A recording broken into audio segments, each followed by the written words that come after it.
शराबबंदी वाले राज्य में अगर कहीं शराब मिल जाता है किसी जिले में, तो वहां का एसपी, डीएसपी, इंस्पेक्टर और नेता को भी एक कानून बनाइए कि इनको भी जेल भेजने का प्रावधान हो। भाई जनता जाती है ना, अगर शराब मिलता है तो अधिकारी को भी जेल भेजिए, तब मानेंगे कि शराबबंदी का बहुत मजबूत कानून आप बनाए हैं। पिएंगे तो मरेंगे जैसे असंवेदनशील बयान देना मेरे ख्याल से कहीं उचित। नमस्कार। इस समय बिहार सरकार के पास दो ऑप्शन है और ये बात बिहार विधानसभा चुनाव से पहले और चुनाव के बाद जब बजट सत्र आया उस समय भी कहा गया था। अब दो ऑप्शन क्या हैं?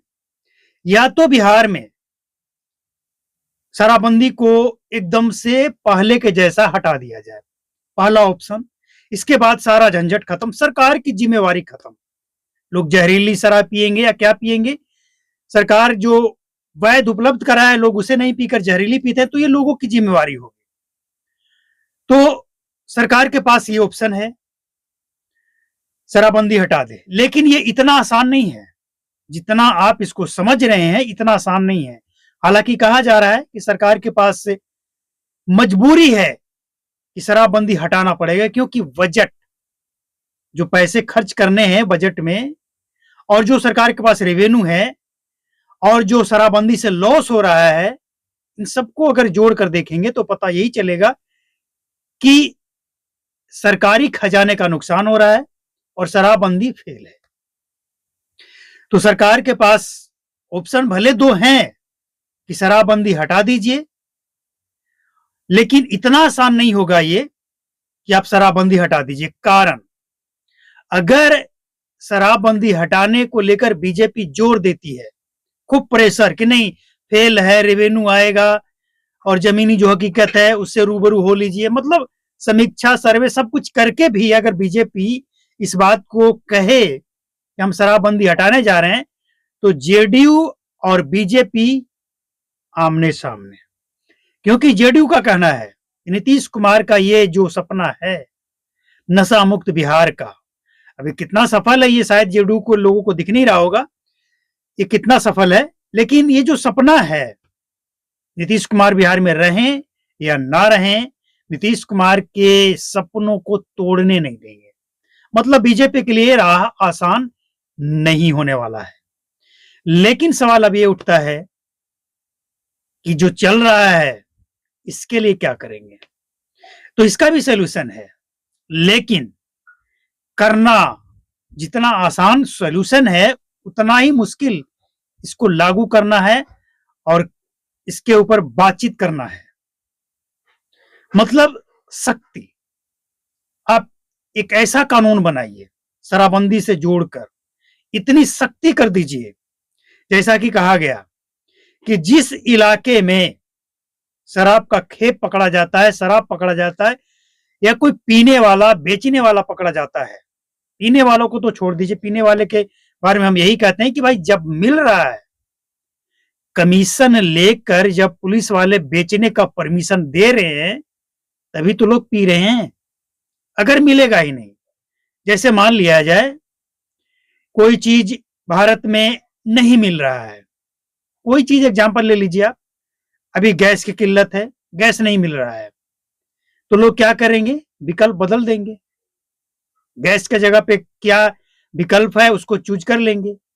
तो वैसे ही जो मिलेगा ही नहीं एकदम बैन, तो लोग चेंज कर लेंगे। लेकिन सवाल यह है कि होगा कैसे कि एकदम मिले ही नहीं? तो इसके लिए जिम्मेवार जो है, वाकई पीने वाले को आप मत पकड़िए, पीने वाले विक्टिम हैं, पीड़ित है वो, उनको पीड़ित समझिए और उस पीने वाले को गुप्त है, उसके बारे में कोई चर्चा नहीं होनी चाहिए, किसी को पता भी नहीं लगनी चाहिए कि ये खबर कहां से आया। सूत्रों के हवाले से जो खबर निकल कर आया है, ये सूत्र कौन है पता नहीं लगना चाहिए, नहीं तो उसकी हालत खराब, तो पता नहीं लगना चाहिए और उसको पुरस्कार भी मिलना चाहिए। लेकिन सब कुछ गुप्त तरीके से, एकदम कानो कान खबर नहीं, इस बात का एकदम 100% ख्याल रखना होगा, वरना ये काम मत कीजिए। तो बेचने वाला, बेचवाने वाला, कमीशन लेने वाला कौन कौन, जितने भी जनप्रतिनिधि हैं, वार्ड से लेकर एकदम सांसद तक, वार्ड, इसके बाद जो पंचायत लेवल के हैं, इसके बाद जो विधानसभा लेवल के हैं, इसके बाद लोकसभा लेवल के, सभी जनप्रतिनिधियों को एक बार समझा दिया जाए और इसके बाद सभी पदाधिकारियों को जो शराबबंदी से संबंधित कार्य करने में लगे हैं, उत्पाद विभाग, थाना इंचार्ज, सबको, यहां तक कि डिस्ट्रिक्ट लेवल तक एसपी, डीएसपी जितने हैं, सबको, कि अगर इस जिला में या किसी भी क्षेत्र में शराब मिलता है तो कोई नहीं बचेगा, सबको सस्पेंड किया जाएगा और अगर इस जिला में या किसी जिला में जो नुकसान हुआ है उसकी भरपाई भी करना पड़ेगा। कानून बनाइए और जनप्रतिनिधियों के लिए तो और सख्त कानून बनाइए कि अगर कोई जनप्रतिनिधि इसमें शामिल पाया गया और इसके जो जांच करने वाले हो ना, वो लंबा नहीं, ये कोई बड़ा मुद्दा नहीं है कि जांच करने में वक्त लगेगा, आसानी से इसके बारे में पता लगाया जा सकता है। अगर पता लग गया तो वो जनप्रतिनिधि कभी इलेक्शन लड़ने के लायक नहीं रहे। मतलब एकदम सख्ती, पूरा कठोर कानून बनाइए, लागू कीजिए, देखिए कैसे शराबबंदी सफल हो जाता है।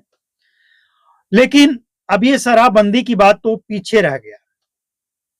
जब बात शराबबंदी की हो और बिहार में नौजवान जो बर्बाद हो रहे हैं उस पर चर्चा ना हो तो ये अधूरा रह जाएगा। ड्रग्स का खबर है बिहार में क्या चल रहा है, पुलिस वाले को सब खबर है, पुलिस वाले से कुछ भी छिपा नहीं है। कौन लाता है, कौन बेचता है, कैसे लाता है, कैसे बेचता है, कहां बेचता है और इसका शिकार कौन हो रहा है। शराब तो फिर भी ड्रग्स से अच्छा है, लेकिन जो ड्रग्स का लत लग रहा है इसके लिए बिहार सरकार तैयार नहीं है। मतलब आप शराब पीने वाले को छुड़वा नहीं पाए, इसका इलाज नहीं करवा पाए, तो आप ड्रग्स लेने वाले को कैसे इलाज कर देंगे, कैसे छुड़वा देंगे।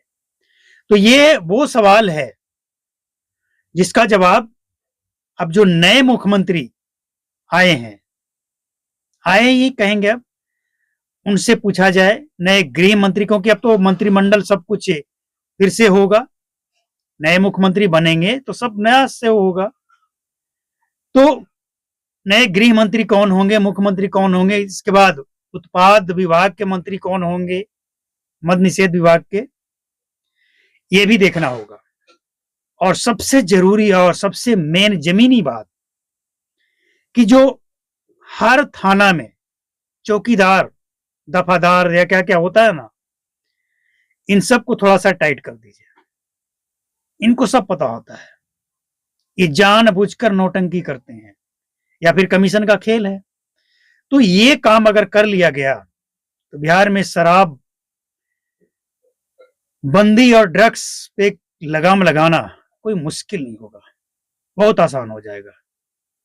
वैसे सरकार का बहुत प्रयास है इसमें, इसको भी आप इग्नोर नहीं कर सकते हैं।